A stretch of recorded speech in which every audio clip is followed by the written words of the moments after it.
Bom, enquanto vai preparando ali, hoje, nos dias que nós estamos vivendo, e o que a mídia mais fala, e o que o mundo mais fala, e o que o Brasil mais fala, e o que a cidade mais fala, é sobre a pandemia do Covid, né? Covid-19, mais conhecido como coronavírus. Então nós vemos que essa pandemia tomou conta do nosso planeta, tomou conta do mundo. E hoje em dia nós vemos várias pessoas, né, apavoradas, amedrontadas, dentro do adventismo, dentro do protestantismo, do catolicismo. Todos se perguntam, o que irá acontecer com nós? Será que é o fim? Será que muitos estão falando aí que essa epidemia não vai acabar mais, que essa pandemia não vai acabar mais, que vai até o fim? Interessante que nós devemos meditar o que a palavra de Deus fala sobre isso. A palavra de Deus deixou relatado para nós sobre os sinais da breve volta do nosso Salvador. Será que essa pandemia tem alguma coisa a ver com isso? Ou será que é simplesmente mais uma doença que surgiu no mundo, vindo de um animal? Porque todas as pandemias quase que surgiu na história, elas vieram dos animais. A pior de todas, que é a mais famosa, né, que é conhecida como a peste negra, veio da doença causada por uma bactéria ou um fungo que vinha dos ratos. Depois teve a outra pandemia muito séria, que foi a gripe espanhola. Essas duas pandemias que nós citamos aqui, tanto a peste negra como a gripe espanhola, juntas, ela acredita-se que aproximadamente matou 100 milhões de pessoas. Então será que essa pandemia do momento agora, essa peste está surgindo agora, nós poderíamos dizer que também é um sinal da breve volta do nosso Salvador? Isso sim. Hoje, quando você se depara com algumas pessoas e você explica, não, isso aí é sinal da breve volta de Jesus. É nada. No ano de 1300, tralalá, já teve uma pandemia chamada peste negra, que matou 50 milhões de pessoas e Jesus não voltou até hoje. Aí teve uma outra que foi a gripe espanhola, que foi no ano 1900 e pouco ali, até 1919. Matou também 50 milhões de pessoas e Jesus ainda não voltou. Então, por que dizer que essa pandemia do momento agora é um sinal da breve volta de Jesus? Por quê? Isso é que nós vamos estudar um pouquinho aqui. E gostaria de trazer, além disso, também alguns outros sinais, né, da breve volta do nosso Salvador.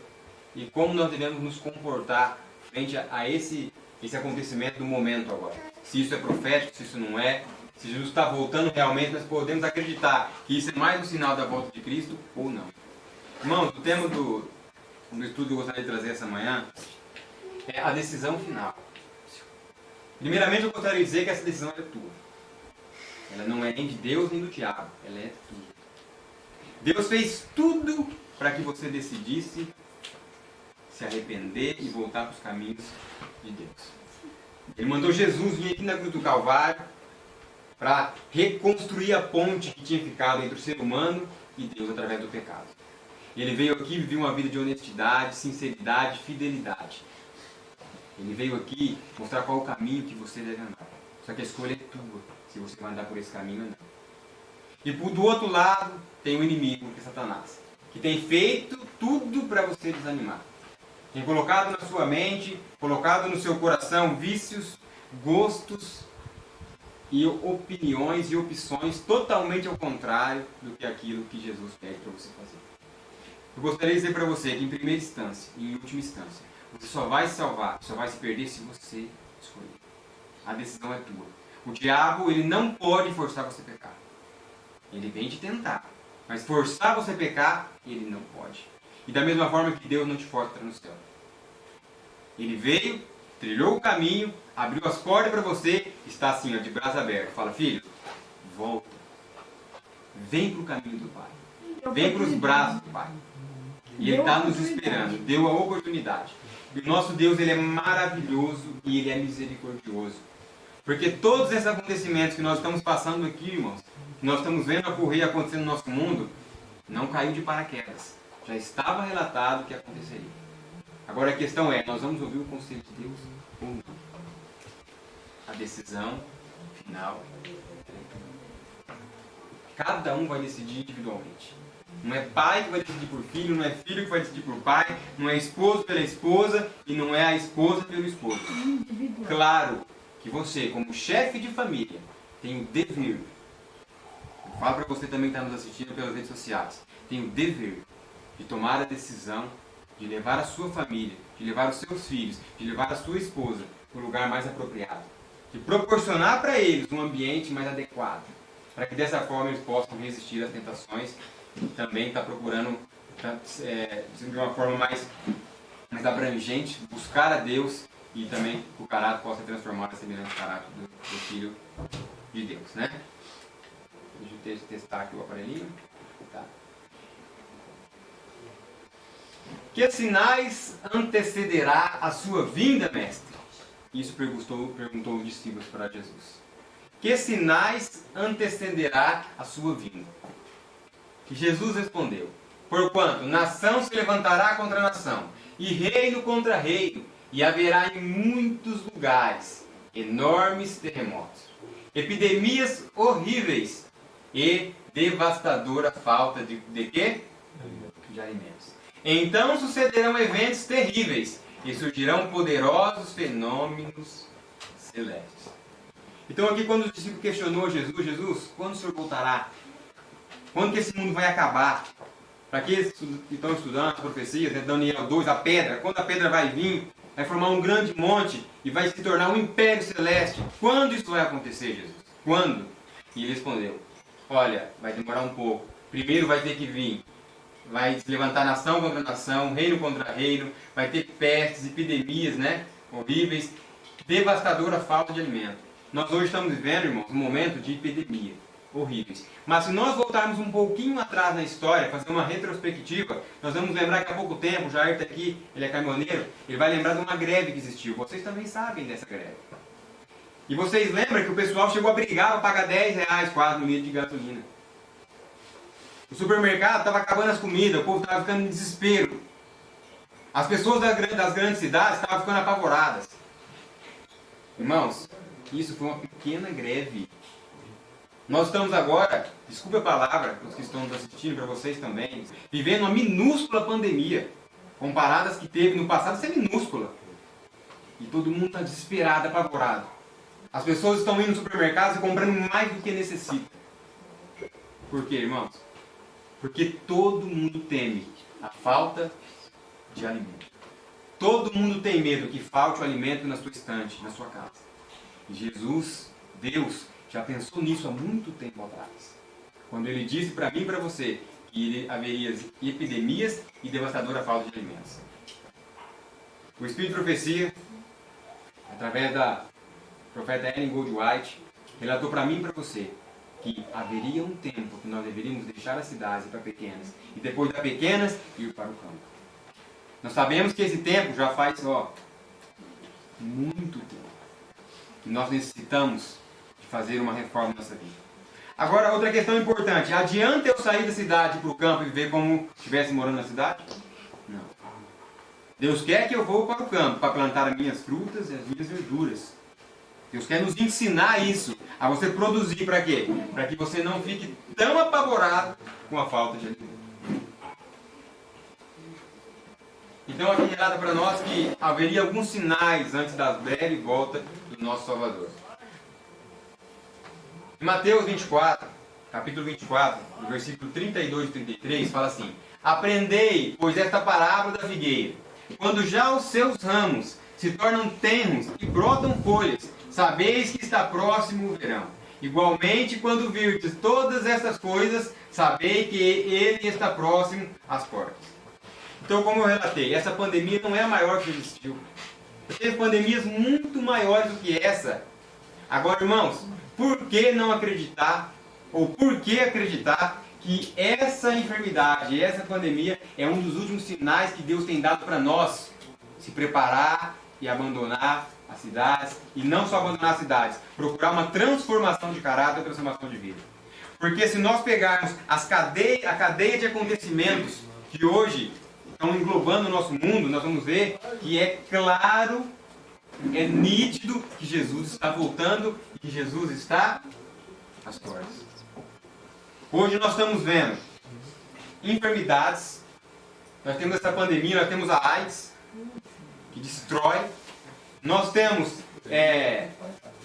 brigas, guerras, nós temos a política, corrupção completa, nós temos lá em 2 Timóteo, no capítulo 3, versículo 1 em diante, alguns sinais que Paulo relatou que teria, que seria, os homens estariam presunçosos, arrogantes, amantes de si mesmos, os filhos não iam obedecer mais os pais, o amor de muito iria se esfriar. Nós estamos vendo isso acontecer no nosso mundo. A palavra de Deus relatou que perto da breve volta de Jesus, o mundo estaria semelhante aos dias de Noé, ao dilúvio, e semelhante aos dias de Sodoma e Gomorra. Hoje, o que o mundo quer é comprar, vender, casar e dar-se em casamento. Hoje, a lei do dia é divórcios, após divórcios. Pessoas casam e não se suportam e com 1 ano, 2, 3 se separam. Quando dá 1 ano, há 40 anos, se você fazer uma pesquisa aí, desde o ano de 1980 para cá, onde cresceu enorme esse número de divórcios. Pouco você escutava falar da pessoa divorciada. É só você pesquisar. As faculdades qualificadas que fazem pesquisa nos demonstram isso, tanto no Brasil como nos Estados Unidos, que o divórcio estourou de 40 anos para cá. O homossexualismo, que era o pecado predominante da época de Sodoma e Gomorra, explodiu no nosso país e no nosso mundo. Você tem alguma dúvida que nós estamos vivendo os últimos instantes da história dessa terra? Irmãos, eu costumo falar que não tem nem mais tempo para nós trabalhar no trabalho missionário. Resta muito pouco tempo. Minha maior tristeza é eu, com 29 anos de idade, sou ainda um menino comparado a muitos, ter acordado tão tarde. Porque eu nasci na igreja ouvindo essas mensagens. E quando eu era um pouco mais jovem, às vezes não quis tomar a frente de trabalhar para Deus. Sabe? Eu fico pensando que às vezes eu poderia ter alcançado alguma pessoa que hoje eu não alcançarei mais. E assim é com você. Assim é com todos que nos assistem. Até quando nós vamos esperar Deus ter misericórdia? Até quando? Então eu quero dizer para você, eu não tenho um pingo de dúvida de que Jesus está nas portas, Jesus está voltando. E que essa pandemia, eu não vou dizer que é a última oportunidade, porque os planos de Deus eu não conheço. Mas eu vou dizer que pode ser a última oportunidade para você abandonar as suas fraquezas, mudar o seu caráter, transformar o seu temperamento. Nós precisamos ser melhores maridos, melhores esposas, melhores filhos, melhores pais. Nós precisamos nos esforçar. Irmão, Satanás tem trabalhado com todo o esforço. A primeira coisa que ele fez, o que ele queria fazer, era fechar todas as igrejas. E ele fez isso. E agora tem pessoas correndo de um lado para o outro procurando o Evangelho e já não tem encontrado. Sabemos que ainda não é o fechamento completo da Porta da Graça, onde vai procurar mesmo e não vai encontrar. Mas tem pessoas hoje em dia que estão querendo ir nas igrejas e não tem encontrado porta de igreja aberta. Irmãos, vamos nos esforçar. Vamos entender que o fim está próximo. Esse tem que ser o nosso pensamento. Jesus está voltando. Fogo devorador. Será que tem tido isso nos nossos dias? Será que nós temos visto algum incêndio por aí? Tem devorado a natureza, as casas? Será que isso é algum sinal? Deus relatou em algum lugar que antes da sua volta ia ter fogo que ia queimar as coisas, que ia destruir a natureza? Será que ele relatou? Vamos ver. Lá em Isaías capítulo 29, versículo 6, fala assim: serás visitada por Yahvé dos exércitos, com trovões, com estrondos e com grandes rugidos, com tufões e tempestades, com chamas de fogo devorador. Há poucos dias, antes da mídia largar famoso o coronavírus, ela largou famoso o incêndio que houve na Austrália. E nós estamos assim como que nada tivesse acontecendo. Isso é simplesmente um incêndio a mais, é simplesmente uma pandemia a mais. Irmãos, até quando nós vamos ficar adormecidos? Ah, irmão, mas eu estou assustado. Irmãos, entenda uma coisa. Deus nunca pediu para você se assustar. Deus pediu para você se arrepender. E arrependimento verdadeiro não é quando você se assusta ou quando você chora, mas é quando você muda. Arrependimento verdadeiro é quando você clama. Sabe o que é isso? É joelho no chão, é rosto na terra, é clamar por misericórdia, é clamar por perdão, clamar para Deus dar força, para você vencer aquele pecado acariciado. Vencer aquilo que você tem lutado, mas não tem conseguido. Nós temos que jejuar mais, irmãos.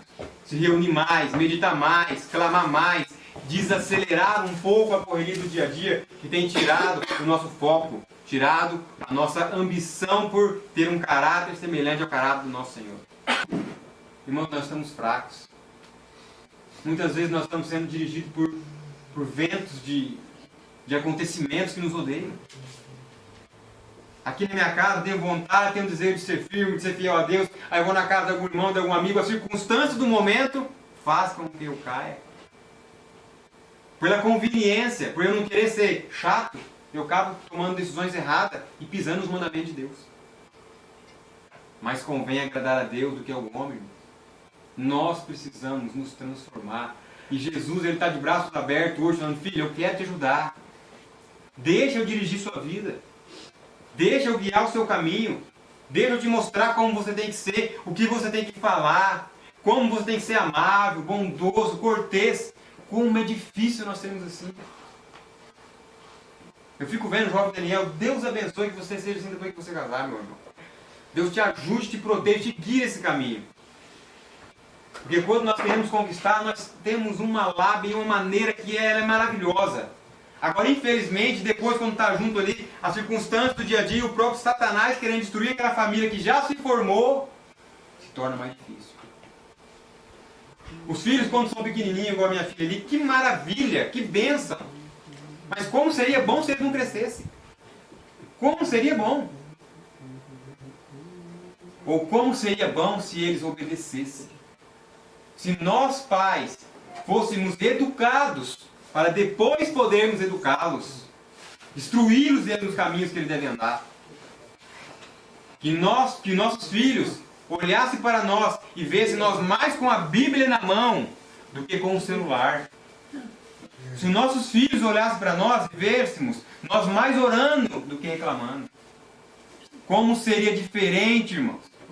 Os filhos, eles são exatamente a semelhança do que o pai é. É muito difícil um fruto cair longe da árvore. Se o pai é um exemplo, o filho é um exemplo. Se o pai não é um exemplo, o filho vai seguir o que o pai está ensinando. E assim é a mãe. Às vezes eu desejo que meu filho nunca reclame, mas eu só reclamo. Eu só murmuro. Eu não confio em Deus. Provinhas que é uma gota da água, já faço dela um mar. Como nós queremos educar os nossos filhos, irmão, se nós não estamos educando? Deus deixou para nós livros maravilhosos, mensagens extraordinariamente importantes para transformar a nossa vida primeiro. Conselhos sobre regime alimentar, conselhos orientação da criança, vários livros, não vou citar todos aqui agora, testemunho para ministro, mente, criar personalidade, tudo que envolve, de certa forma, o nosso comportamento dentro de casa, o nosso comportamento na igreja, para que o nosso filho possa ter um bom comportamento em casa e um bom comportamento na igreja. Ele tem que ver no pai um líder e na mãe uma mulher temente a Deus, uma adjutora idônea. Como uma filha vai ser uma conselheira idônea se a mãe não é? Como que o filho vai ser um líder de família se o pai não é? Nós temos que clamar e pedir para Deus para que Ele possa nos transformar.